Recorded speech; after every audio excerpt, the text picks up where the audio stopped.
Assalamualaikum warahmatullahi wabarakatuh. Masih di Amis Channel. Kali ini kita akan membahas mata pelajaran SKI Sejarah Kebudayaan Islam kelas 7 semester 2, yaitu bab tentang Khulafaur Rasyidin.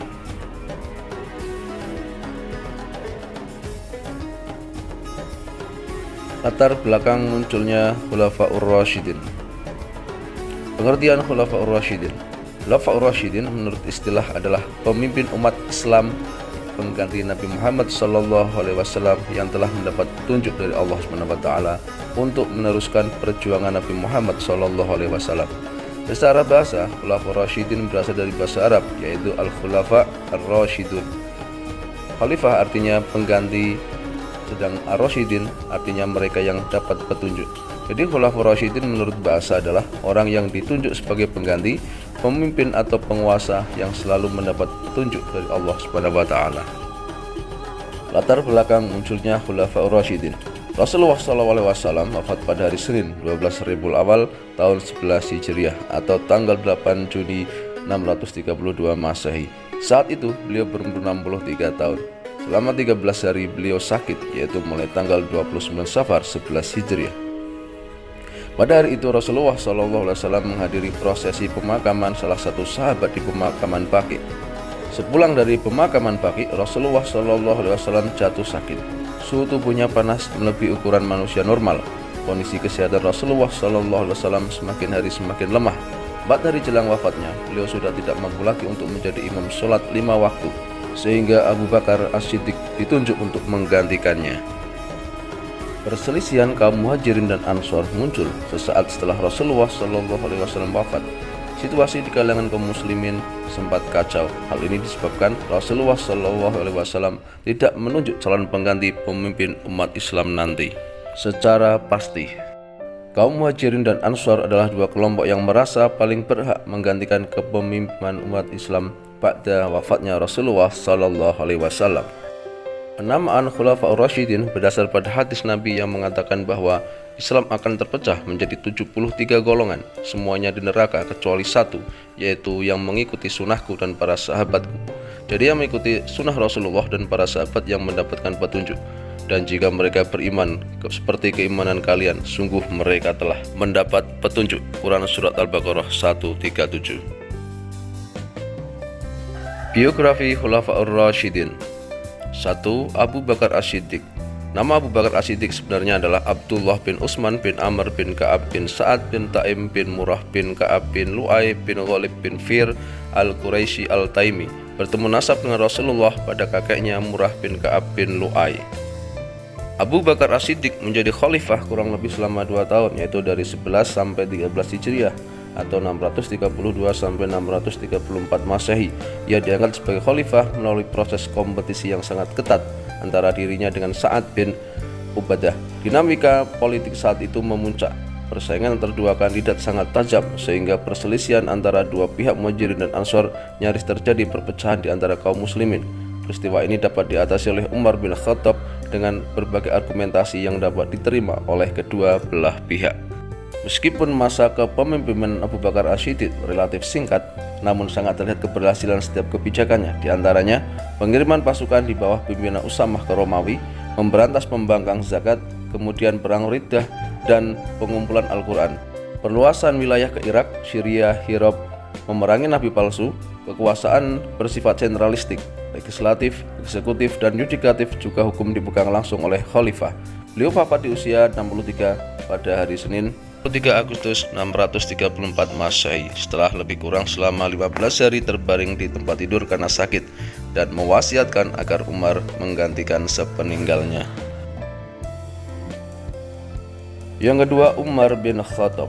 Umar bin Khattab bin Naufail bin Adi bin Abdul Uzza bin Riyah bin Abdullah bin Qurt bin Razah bin Adi bin Ka'ab bin Lu'ay Abu Hafs al-Adawi. Julukan Umar bin Khattab adalah Al-Faruq. Ia mempunyai perawakan yang tinggi besar dan mampu bekerja dengan dua tangannya secara seimbang, seorang yang sangat ditakuti baik oleh lawan maupun kawan. Umar bin Khattab diangkat sebagai khalifah melalui penunjukan langsung atas dasar wasiat khalifah sebelumnya, yaitu Abu Bakar As-Siddiq. Ia memerintah selama 10 tahun, yaitu 13 sampai 23 Hijriah atau 634 sampai 644 Masehi dengan berbagai prestasi yang monumental. Umar bin Khattab wafat akibat ditusuk pada saat dia sedang melakukan sholat oleh Abu Lu'lu'ah al-Majusi, seorang mantan budak Persia. Yang ketiga, Utsman bin Affan. Utsman bin Affan bin Abi al-As bin Ubay bin Umayyah bin Abdusyam bin Abdul Manaf bin Qusay bin Kilab bin Murrah bin Ka'ab bin Lu'ay bin Ghalib bin Fir bin Malik bin An-Nadr bin Kinanah bin Kuzaimah bin Mudrikah bin Ilyas bin Mudar bin Nizar bin Ma'adu bin Adnan. Utsman bin Affan menjabat sebagai khalifah selama 12 tahun, 23 sampai 35 Hijriah atau 644 sampai 655 Masehi. Ia diangkat melalui Dewan Pemilihan Khalifah, yaitu semacam tim formatur yang dibentuk oleh Khalifah Umar bin Khattab. Yang keempat, Ali bin Abi Thalib. Nama lengkap beliau Ali bin Abi Thalib bin Abdul Manaf bin Abdul Muthalib bin Hashim bin Abdul Manaf bin Qusay bin Kilab bin Murrah bin Ka'ab bin Lu'ay bin Ghalib bin Fir bin Malik bin An-Nadr bin Kinanah. Abu Hasan dan Al-Husain mendapat gelar Abu Turab dan Karamallahu wajah, keponakan sekaligus menantu Rasulullah dari putri beliau Fatimah Az-Zahra. Ali bin Abi Thalib karamallahu wajhah, orang yang pertama kali masuk Islam dari golongan anak-anak. Ia merupakan salah satu dari 10 sahabat Nabi yang diberitakan masuk surga. Hubungan kekerabatan Ali bin Abi Thalib dengan Rasulullah sangat dekat. Ini tercermin dari perkataan beliau, "Anta minni wa anna minka."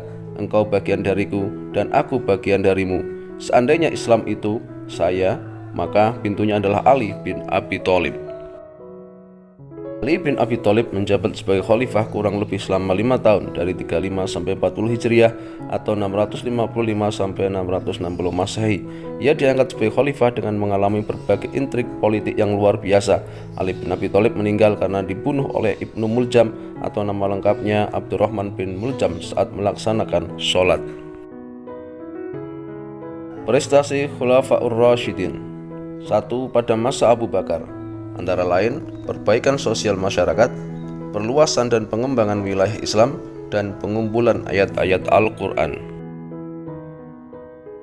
Yang kedua, pada masa Umar bin Khattab, antara lain 1. Perluasan wilayah Islam, dakwah Islam sampai ke Suriah, Persia, dan Mesir.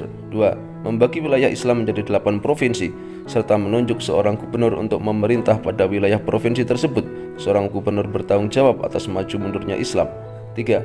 Pembentukan dewan-dewan, misalnya Dewan Perbendaharaan Negara yang membantu mengatur pemasukan dan pengeluaran uang negara, Dewan Militer membantu dan memelihara keamanan negara.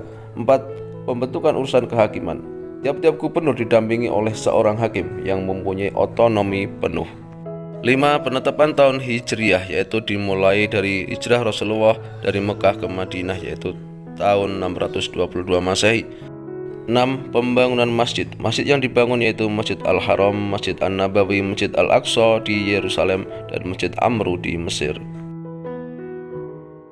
Yang ketiga, pada masa Utsman bin Affan, antara lain 1. Renovasi atau perluasan Masjid Nabawi di Madinah. 2. Usaha kodifikasi mushaf Al-Quran. 3. Membentuk angkatan laut. Dan 4. Perluasan wilayah dakwah Islam.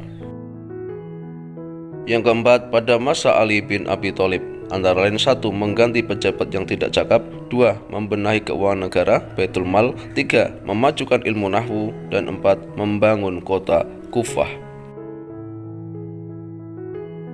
Demikian pembahasan kita tentang Khulafaur Rasyidin, pelajaran SKI kelas 7 semester 2. Semoga bermanfaat. Assalamualaikum warahmatullahi wabarakatuh.